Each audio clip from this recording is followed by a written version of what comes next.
Mathematics first year की book में से एक इम्पॉर्टेंट शॉर्ट क्वेश्चन समझते हैं और ये वो क्वेश्चन है जो बोर्ड इम्तिहान में भी पूछा गया था। ये पेपर नंबर 4 का क्वेश्चन नंबर 3 है। तो इस क्वेश्चन में वो ये कह रहे हैं separate into real and imaginary parts, कि आपने इस क्वेश्चन को रियल और इमेजिनरी पार्ट्स के अंदर अलग-अलग करना है। तो ये आपके पास एक क्वेश्चन गिवन है 2 - 7 अयोटा डिवाइडेड बाय 4 + 5 अयोटा। तो इस क्वेश्चन का जो रियल पार्ट है और जो इमेजिनरी पार्ट है, इन दोनों को आपने सेपरेट यानी कि अलहदा करना है। तो इस क्वेश्चन को आप किस तरीके से सॉल्व करेंगे, सबसे पहले आप इस क्वेश्चन को एक दफ़ा दोबारा लिखेंगे और दोबारा लिखने के बाद इसको आपने रैशनलाइज़ करना है। तो ये जो नीचे वाली जो टर्म है, इसके दरमियान वाला अगर आप साइन देखें तो वो है प्लस, तो दरमियान वाले साइन को आपने लिख लेना माइनस। तो ये बन जाएगा 4 - 5 अयोटा। उसके साथ आपने मल्टीप्लाई और डिवाइड कर देना, यानी कि ऊपर और नीचे इसको आपने लिख देना है इसके साइड पर। तो इसको कहते हैं रैशनलाइज़ करना, यानी कि एक तो आप ब्रैकेट्स लगा लें इन दोनों टर्म्स के साथ इधर इस जगह पर, और फिर आप इसको रैशनलाइज़ करें साइन चेंज करके नीचे वाली टर्म का। फिर अब ऊपर वाली जो दोनों टर्म्स हैं उन्होंने ऊपर मल्टीप्लाई हो जाना है, ये दोनों आपस में मल्टीप्लाई हो जाएंगे। तो इस जगह पर अगर आप देखें 2 को 4 से मल्टीप्लाई करेंगे ये आ जाएगा, 2 को -5 अयोटा से करेंगे इधर आंसर आ जाएगा। फिर ये वाली 7 अयोटा को 4 से मल्टीप्लाई किया, फिर माइनस माइनस प्लस हो जाएगा, और 7 अयोटा को 5 अयोटा के साथ मल्टीप्लाई किया तो ये आंसर आ गया। अब नीचे जो है वो फार्मूला लगेगा a + b और a - b। a + b और a - b वो बराबर होता है a² - b² के बराबर होता है। तो ये वाला जो फार्मूला ये नीचे लगेगा, क्योंकि दोनों की फर्स्ट टर्म सेम है तो इस वजह से ये 4 का स्क्वायर हो जाएगा। फिर फार्मूले का माइनस आएगा, फिर जो सेकंड टर्म है यानी कि 5 अयोटा उसका स्क्वायर आ जाएगा। अब ये बन गया नीचे 4 का स्क्वायर 16 और 5 का स्क्वायर 25 और 7 अयोटा स्क्वायर। अयोटा स्क्वायर किसके बराबर होता है जी? -1 के बराबर होता है। इधर -1 लिखेंगे और माइनस ये फार्मूले वाला माइनस, ये दो माइनस मिलकर प्लस हो गए, तो ये आ गया 16 + 25। अब इसको सॉल्व करते हैं मसलन ये वाली जो दो टर्म्स हैं ये दोनों के साथ अयोटा अयोटा, तो 7 × 5 = 35 और अयोटा अयोटा अयोटा स्क्वायर बराबर -1 के, तो +35 और -1, तो ये किसके बराबर आ जाएगा? -35 के बराबर आ जाएगा, जो कि इस जगह पर लिखा हुआ है। अब बाकी ये वाली जो दो टर्म्स थी इन दोनों में से अयोटा ने कामन आ जाना है, तो ये वाला लिखा हुआ है।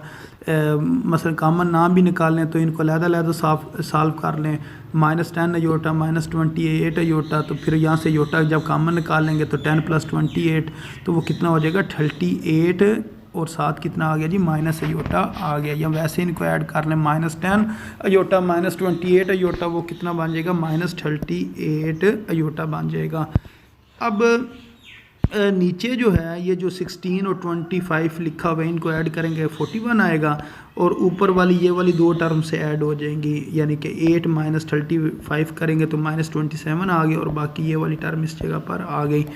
अब ये जो 41 है इसको आपने फर्स्ट टर्म के नीचे भी डिवाइड करना है, इसके नीचे भी आपने 41 लिखना है, जैसे कि इस जगह पर है -27 / 41। अब इस 41 को आपने दूसरी जो टर्म है इसके नीचे भी डिवाइड करना है, यानी कि -38 / 41। तो अब इसके अंदर जो जिसके साथ अयोटा नहीं लिखा होता है वो रियल पार्ट होता है, यानी कि ये इसका रियल पार्ट है, और जिसके साथ अयोटा लिखा हुआ है वो इसका इमेजिनरी पार्ट है। उसके साथ अयोटा आपने लिखना नहीं है, सिर्फ अयोटा आपको ये बताएगा कि ये इमेजिनरी पार्ट है। तो -38 / 41 ये आपका इमेजिनरी पार्ट बन गया, और वो जो दूसरा ये -27 / 41 ये आपके पास रियल पार्ट जो है ये बन गया। तो यही दो वैल्यूज़ हमने निकालनी थी। तो उम्मीद है आपको इस क्वेश्चन की समझ आ गई होगी।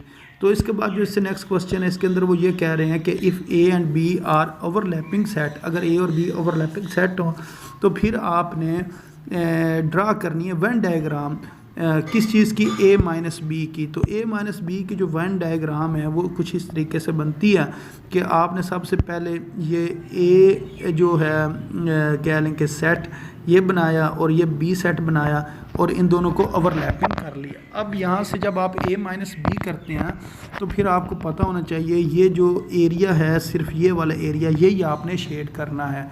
अब इसकी वजह क्या? वजह ये है कि आप सपोज़ करें हमारे पास A जो है वो बराबर है 1 2 3 के, और जो B है वो बराबर है किस चीज़ के जी?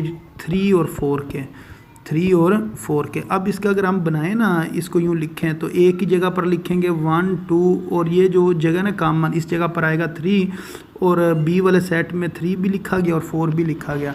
अब अगर हम a माइनस बी को सॉल्व करें, a माइनस बी को सॉल्व करें तो इस तरीके से हम लिखेंगे सबसे पहले 1 2 3, फिर लिखेंगे माइनस, फिर लिखेंगे 3 और 4, 3 और 4।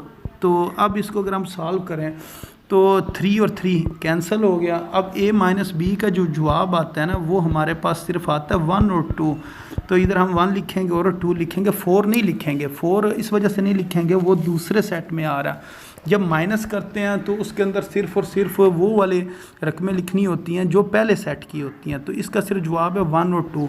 और अगर हम देखें 1 और 2 किस जगह पर आ रहा है, तो 1 और 2 की जो जगह है वो सिर्फ ये वाली है, इस जगह पर आ रहा है 1 और 2। तो जितनी ये जगह इसको आपने शेड कर देना, तो सिर्फ ये वाली जगह शेड होगी और बाकी कोई जगह शेड नहीं होगी। तो ये इस तरह के जो वेन डायग्राम वाले सवाल होते हैं उसमें अगर आपको पता ना चल रहा हो कि शेड कौन सी जगह करनी है, तो आप अपनी मर्ज़ी से इस तरह ए सेट ले लें, बी सेट ले लें। अगर ओवरलैपिंग का वो कह रहे हैं तो उनकी आप ओवरलैपिंग कर लें और फिर उसको सॉल्व करें। जो आंसर आए, जो डिजिट जिस जगह पर लिखे हों, तो उस जगह को आपने शेड कर देना है। तो ये एक आसान तरीका होता है वेन डायग्राम वाले सवाल्स को हल करने का। तो उम्मीद है आपको इस क्वेश्चन की समझ आ गई होगी। तो अपनी दुआ में याद रखें। अस्सलाम वालेकुम रहमतुल्लाहि व बरकातुहू।